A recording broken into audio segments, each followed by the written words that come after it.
Hey y'all, welcome or welcome back. Today we are doing a book review for The Depths by Nicole Lisparence. Probably pronounced that wrong, very sorry about that. But we will be doing a description, general feelings, book rating, and a little bit of spoilers there towards the endish middle. So be sure if you don't want to see the spoilers, then skip ahead. What is The Depths about? The Depths is about a girl who is on a honeymoon with her mother, which in itself does sound very weird, right? Yep, did not understand that at all. But they're on this remote island where the flowers seem to change colors. It's very tropically, and it's just a very odd feel. It's beautiful, but a little odd. And then there's a boy who, of course, is very mysterious, and she finds out some things about the island, and possibly there is a ghost. So that's all in our description, and this is the Owl Crate edition. I do like this cover a little bit better, though the original cover definitely gives you it gives you a little bit of the creep factor just from that cover, and you're like, what's happening here? Because this looks like she's being eaten by flowers. This is a YA gothic horror. While she doesn't do it in too much of an atmospheric way, she does do very detailed to bring out the creepy and some of the ick factors with not having high expectations and just starting it out. Like, this book will hook you from the first line. It says, "There's a video of me dying on the internet and I can't stop watching it. My mother says it's morbid and I need to stop." So the first line tells you she died.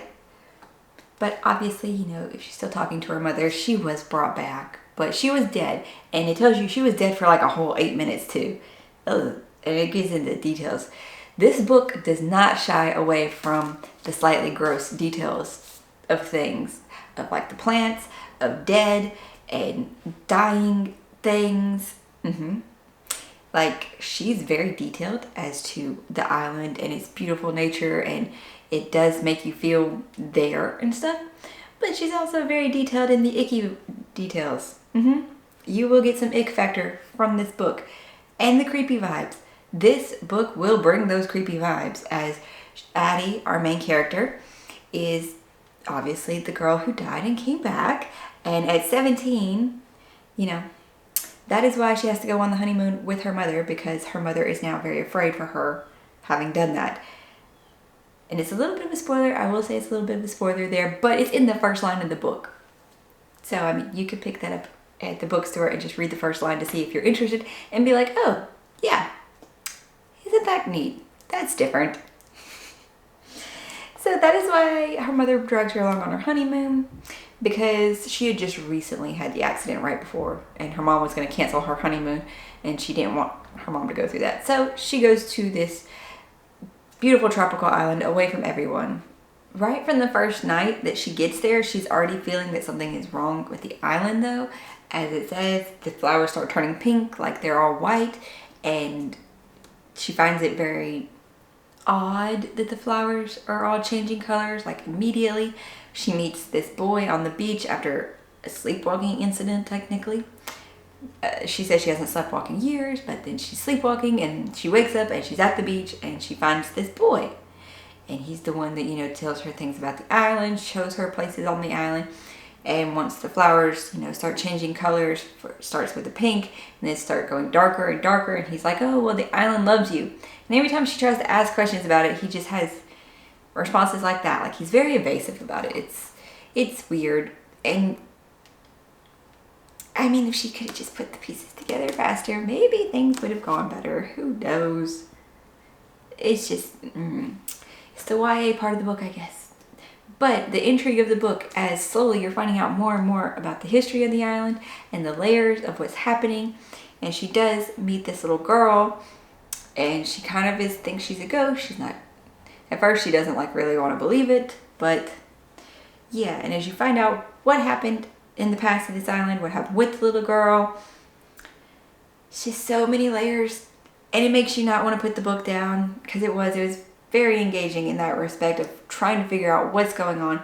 And it's not in the way that you think. It's not your traditional ghost story. Nothing is happening the way that I expected. Like, I had thoughts about what was happening here, and I was not right. I was not right at all, and that was okay. I was glad to keep going. By the end of it though, I did think some things drug out a little long, and then the epilogue just didn't make sense to me. I mean, it kind of did, but the point of it is like, well, why? I don't know. Little bit of spoilers, so jump ahead if you do not wish to see this section. First one is what kind of book I thought it was going to be. After page 100, I totally thought this was a body swap thing. The boy is leading her off only to secluded places. She's only seeing him at night. He is definitely an alive person. And, you know, he said he was this person. But the fact that he would never be around his brother is like, okay, maybe he's no longer really his brother. And that's why the things he's saying does not make sense. He still looks like a young person, but he's not making sense. So I kind of thought it was a body swap thing. And I was like, he's leading her off and he's going to like swap her soul for somebody else's. I was wrong. It was weirder, but it made sense a little bit once you finally start to put the pieces together. Secondly is, of course, the thing that all YA things have to seem to do is let's hide something from the person who's helping us the most. The person who sees dead people as well and, you know, is helping us and has been dealing with this, and you want to help save the little girl. But let's lie to him about the brother that we're hanging out with because you don't want to hurt his feelings because, you know, he's 2 years younger than you and he kind of has a crush on you. But instead of just putting it honestly in the first place, let's just lie to him and let him find out later. And then let us find out later that that's not really his brother. And we could have cut out pages of drama. Could have had other drama, whatever. But pages of the conflict and the repetitiveness of the lying, and things could have been done differently and it still had drama or whatever. I don't care. I just wish that part hadn't been, because then some issues would not have had to have arisen. And like I said, it could have been just a little bit shorter. It's not a long book, but still, it didn't need it.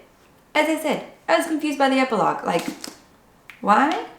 If this girl had wanted to escape 300, 200, I think it was 300 years ago, and she's off and she's been in the world, and apparently she's been alive this whole time, which is also weird. And she came back. Okay, so she came back, she kind of freed him, she let his soul go, you know, he learned his lesson, whatever. But now you're there. So you happy being stuck on the island again? I mean, that part did not make sense. It did not. I don't know. I don't know what's happening there. Obviously, she's been connected to the island this whole time. The saddest part, though, of the whole book had to be the ghost. As mentioned in the description, that is a little girl. She's 3. She's 3. And she's just a ghost that's there all by herself. She says, you know, her parents have gone away. Even her big sister's gone. So this poor little 3-year-old has been stuck on this island.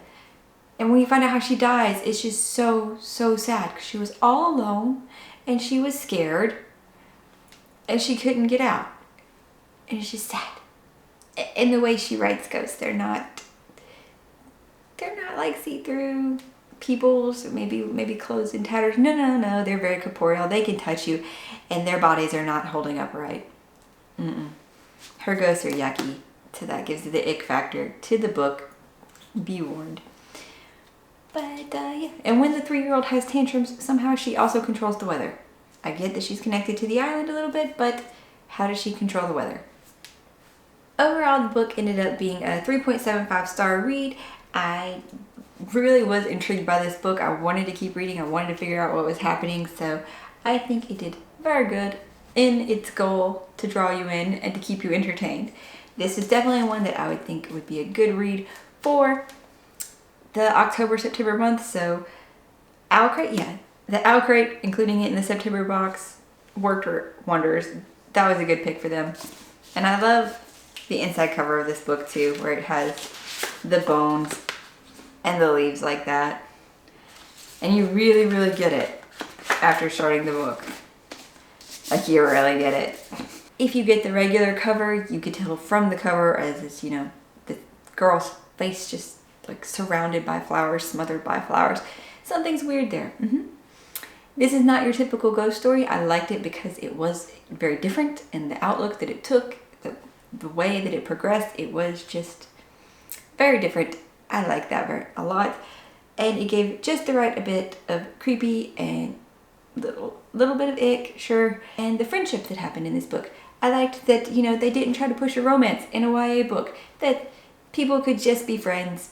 If you were still looking for a new creepy book to pick up this month, I would highly recommend The Depths. It is a YA novel, so there is some teenage drama in this that you have to deal with a little bit that, as I said, could be cut out. Well, as I said in the spoiler part, it could really do without that. But you take that part with a grain of salt, and otherwise you have a pretty good book. I would recommend this to people looking for a slightly creepy vibe book. Hopefully you guys enjoyed this review. I feel like it might be short. I don't know.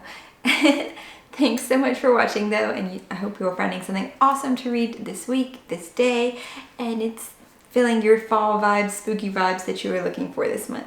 I'll see you guys in the next one. Bye!